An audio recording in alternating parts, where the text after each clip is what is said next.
расман муҳорибаи унвонӣ дар вазни вазнини Беллатор, реванш байни чемпион Райан Байдер ва легендаи муҳорибаҳои омехта Фёдор Емельяненко рӯзи 4 феврал дар турнири Беллатор 290. Ассалому алайкум дӯстон, хуш омадем ба шабакаи мо. Дар навори имрӯза оиди тозатарин ва муҳимтарин хабарҳо аз ҷаҳони ММА гап мезанем. Барои пешравии канали мо лайкро зер карда 3-4 калима комментария нависен. мо боша наворо оғоз мекунем. дӯстон, барои шумо беҳтарин хабар. акнун шумо метавонед аз ширкати шифофармо ҳама намуд доруҳои гиёҳиро бо нархи арзон ва сифати олӣ дастрас кунед. доруҳо барои хароб ва фарбешавӣ, дарди дил, дарди меъда, пастаҳо барои хунукзадагӣ, барои қавӣ кардани мардонагӣ, барои шахсоне ки фарзанд ёфта наметавонанд, равғани усма, хилба, равғани сиёҳдона барои ҳамаи дардҳо, шампунҳои гиёҳӣ. худи ҳозир ба номерҳои дар рӯи экран буда занг зада доруҳои даркории худро бо нархи арзон дастрас кунед ва ҳатман аз номи канали Паҳлавон гап занед. ҳамин гуна шумо ҳам доруҳои даркории худро дастрас мекунед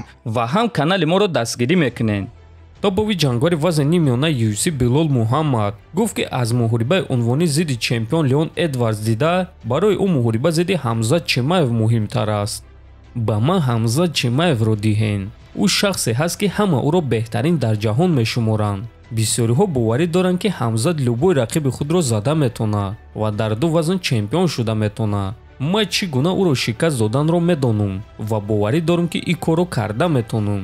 барои ҳамин ман бо шахсе ҷангидан мехоҳам ки ҳама ӯро шикастнопазир мешуморанд. ҳеҷ кас намегӯяд ки ҳозир Леон Эдвардс аз ҳама зур аст, дар ҳоле ки ӯ чемпион аст. чунки одамо медонанд ки агар реванши ӯ бо Усман баргузор гарда, пас Усман Леонро шикаст медиҳад ва камарбанди худро бармегардонад. аз ҳамин сабаб Ҳамзат барои ҳама шавқовар аст, чунки онҳо фикр мекунанд ки Ҳамзатро шикаст додан қариб ки ғайриимкон аст. аммо ман дар ҳақиқат боварӣ дорам ки ӯро шикаст дода метавонам, гуфтааст Муҳаммад. дӯстон, фикр мекунам ки UFC бояд ки дар як турнир реванши Камару Усман ва Леон Эдвардс ва муҳорибаи Ҳамзат Чимаев зидди Билол Муҳаммадро ташкил кунанд ва ғолибони ин муҳориба бо якдигар вохӯранд, чунки айни замон ин чор ҷанговар на рақиб ва на муҳорибаи таъиншуда доранд.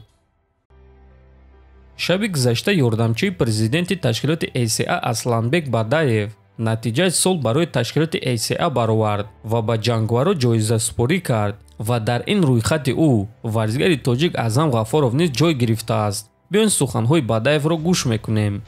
ман фикр мекунам ки раунди сол дар муҳорибаи Аъзам Ғафоров ва Азамат Пушуков рух дод.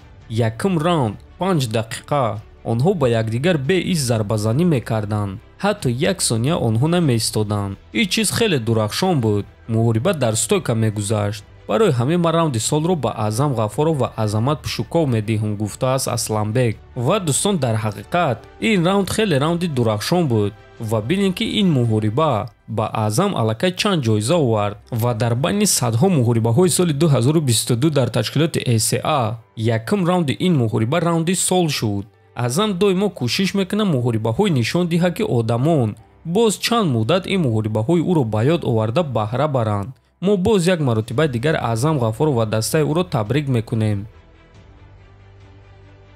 тобови ҷангвари вазни нимёнаи UFC Гилберт Бёрнс гуфт ки баъди муҳориба бо Нил Мегни бо кадом ҷангварон вохӯрдан мехоҳад.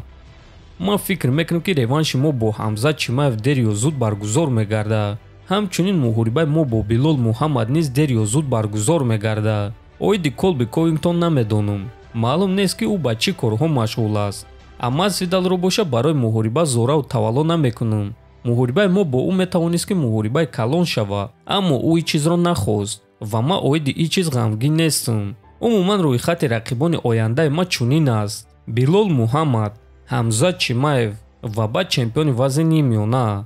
ана ҳамин гуна ояндаи худро ман дидан мехоҳам. соли 2023 ман ният дорам ки 3 муҳориба гузаронам ва 3 ғалабаи фавран ба даст биёрам.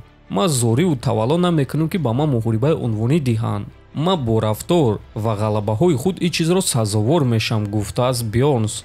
хотиррасон мекунам ки Гилберт Бёрнс муҳорибаи навбатии худро аллакай рӯзи 22 январ дар турнири UFC 283 зидди Нил Мегни мегзаронад. дӯстон, дар ҳамин ҷо навори мо ба анҷом мерасад. ҳатман дар канали мо обуна шавен, фикр ақидаҳоятонро нависен. то боздид, хонободу сарбаланд бошен.